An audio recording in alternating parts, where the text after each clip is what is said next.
Hey Waffle Gang, I do hope you're well. My name is Mark and today we're checking out some more Reddit stories, and if you do love a Reddit story, why not consider hitting that like, subscribe, maybe that notification bell too, and let's crack on with today's first story. Much love guys. Now today's first story comes from, yep, you got me, which says, I'm wanting to call off my wedding because my fiancé is a control freak. Background, I'm 32, she's 34. We're Catholic. She has 3 kids from a previous marriage. We were dating for about 8 months, then decided to get engaged because things were going well. I felt like she was my person.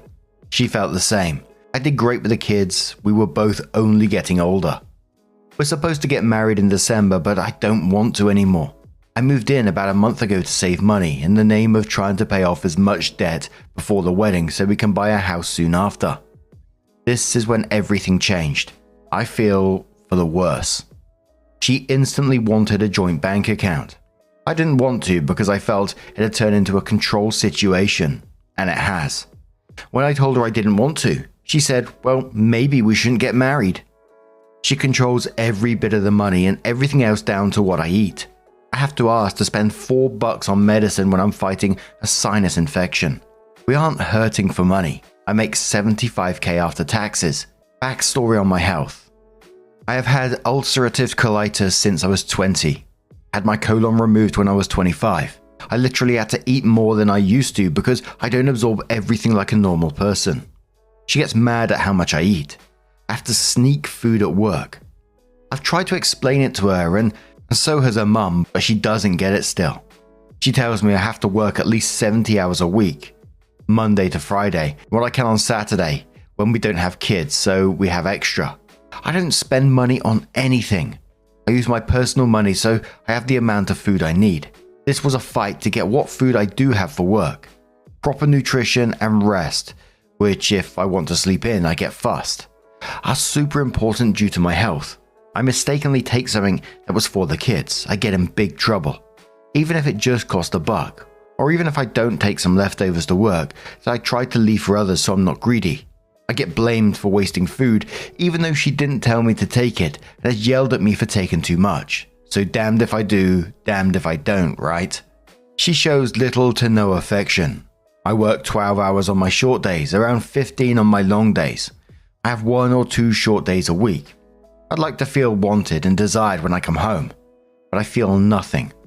I don't ever get a hug, kiss, or any kind of excitement when I get home after a long day. Some of the long days mean I don't see her for 2 to 3 days at a time. There's no sort of excitement. Just what more can you do around the house? Hell, I've even got in trouble for sitting down for 10 minutes when I got home one day because I need to use my time better. I take care of everything around the house, such as yard work, home repairs, doing everything else when no one feels like it. Heaven forbid me if I forget to do one thing after a long day. Getting help from the kids is a chore. I'm feeling used and much like I'm just here to give money. Do as much as I can, and if I bring something up, it gets turned back on me. Am I crazy for not wanting to go through with this? We already had a talk about how much I can't live like this, and it was good for a couple of days, then back to the regularly scheduled program. So I don't feel like anything will change ever. When we had the talk, she straightened up a bit, but over the next few days, she made jokes about what I brought up. So I feel like it meant nothing to her at all. I don't know what to do. It just feels like reading that now that you've moved in, the mask has slipped and she can show you her true self here. And, you need to believe it and ask yourself, what are you getting out of this relationship in this very short piece of your life? It sounds like she's making your life absolutely miserable, financially and emotionally abusive. And I understand people can change, people do change, but it certainly doesn't look like it in this situation. It just feels like, she might put the mask back on for a little bit of time until you're married and then you're even more stuck in it and then it can slip off again.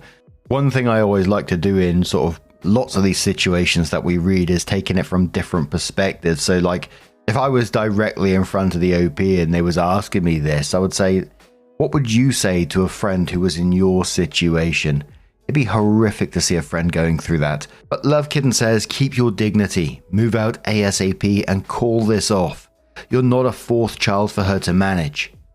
OP says, I'm glad you said this because that's exactly how I feel. A damn child. The thing she says to her children, she says the exact same to me, and I'm never allowed to explain anything ever. She just wants to hear sorry and that's it. The thing she says to me, I'd never dream of saying to her.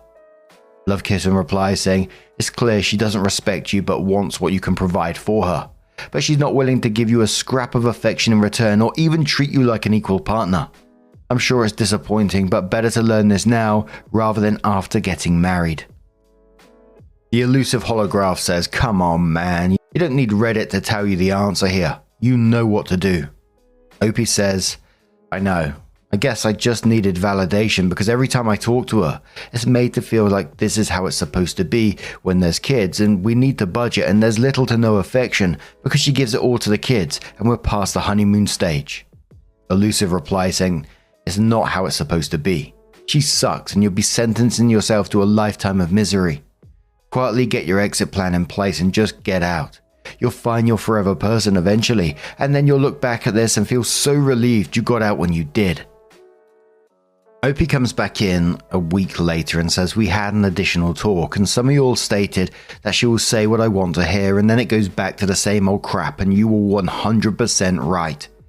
I've been playing the game and seeing her responses on things. She flips the responses to seemingly be different than they were when really she's just saying the same thing.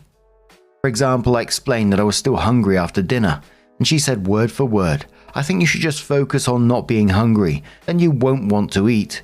So I just grabbed a water and went about my business. Like, are you kidding me? Right after we had the discussion about my body and my condition. I've got a plan together. I won't be able to enact this plan until Friday next week. The car we got is in both of our names, but I'm only on the loan as a co-signer. So I'm getting a rental because I can afford it when some psycho isn't controlling my money, and I'm loading everything I can in there and heading out of town while she's at work. I'll be going to my parents in the next state over. She won't be able to find me, which is good. So I'm just getting a new phone and number before I head out of town. I've got my direct deposit changed, new bank account, and while I'm at work, I'm calling to get her off my credit card and everything. I'm waiting for the payment to post the card from our joint account. Will sometime next week, so I'm not stuck with the balance that's on there. I'm also pulling what money is rightfully mine out of the account before I leave, and then taking my name off of it. There's a significant amount in there. I'm cutting my losses on what I've already paid towards the wedding and everything else. I don't want that money to taint my new money. I'm expecting her to freak the hell out and blow up my phone, but I don't care. Just getting my plan together has been so liberating. On my way to my parents, I'm meeting a really good friend of mine who's been here through the whole process for lunch. Then on to my parents. I haven't even told my parents yet, so they don't know. I've got all these crazy ideas of things I want to do and will finally be able to do once I'm out, and it feels so damn good. I can't wait. I don't know if I'm more anxious to get back to who I was or more anxious about her reaction. Either way, I don't care. I have to go. A commenter quotes, I think you should just focus on not being hungry, then you won't want to eat, and then says, how the fuck does someone focus on not being hungry? If my man is hungry, I feed him because I love him. OP says, exactly. You'd think that, but no. I can see her watching me when we're at her parents'. She even scolded me on the car one time because I ate too much chips and cheese dip when her mum made a huge bowl of it after church one day. Her mum has even told her to back off and that I need more food with my condition. She's told me before when her mum has made me food after church. Her mum is a saint and a retired nurse, so she knows. That I shouldn't have accepted, but on the inside I was happy. I was getting more food and it was dang good. Sheep's Clothing is Wool says, I've talked to older men in your position who didn't leave, and many years later they are an absolute shell of themselves, miserable and full of regret. They spent the only life we have to live as a prisoner because they didn't have the strength to stand up for themselves and walk out. You are doing the right thing. Please update us with the aftermath. Best of luck to you. OP says, sad thing is, I already feel like a shell of myself. I look forward to work every day, even though it's long hours there, because I can let my personality fly and be my normal goofy self and make people laugh.